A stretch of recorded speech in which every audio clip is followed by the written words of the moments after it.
Green Canopy, Pentagon-shaped government center at magagandang baybayin, atraksyon sa Escalante City, Negros Occidental. At Kapuso Stars, Lian Valentin, Josh Ford, Jake Vargas at Christian Antolin nakisaya sa 26 Manlambos Festival. Tunghayan sa report ni Eileen Pedreso ng GMA Regional TV 1 Western Visayas.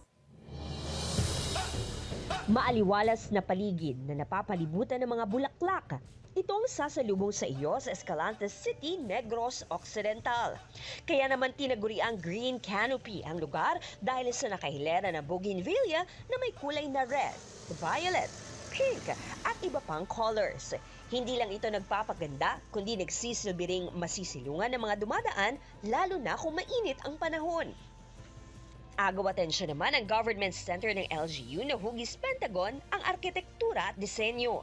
At hindi naman malayo sa sentro ng lungsod ang nagkagandahan nitong beaches.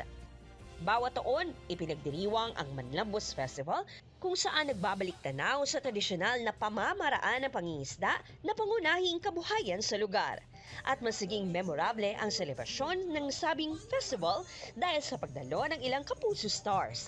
Sa public plaza ng Escalante City, nagtipon para sa Kapuso Fiesta ang audience at nagbonding kasama sina Kapuso actress Lian Valentin, Pepito Manaloto cast Jake Vargas at My Guardian Alien cast Josh Ford at Christian Antolin. Si Christian Antolin may pa-TikTok challenge na pagganap. Pinakilig naman ni Josh Ford ang girls sa kanyang kanta. Siyempre, kilig din ang naramdaman ng voice sa charm at beauty ni Lian Valentin sa song performance nito. Si Jake Vargas, nakising along naman with the audience. Grabe yung pagmamahal.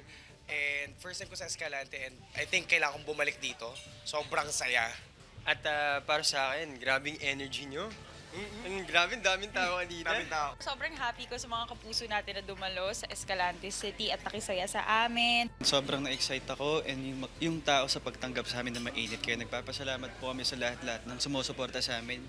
Mula sa GMA Regional TV, 1 Western Visayas, Eileen Pedreso, nagbabalita para sa GMA Integrated News.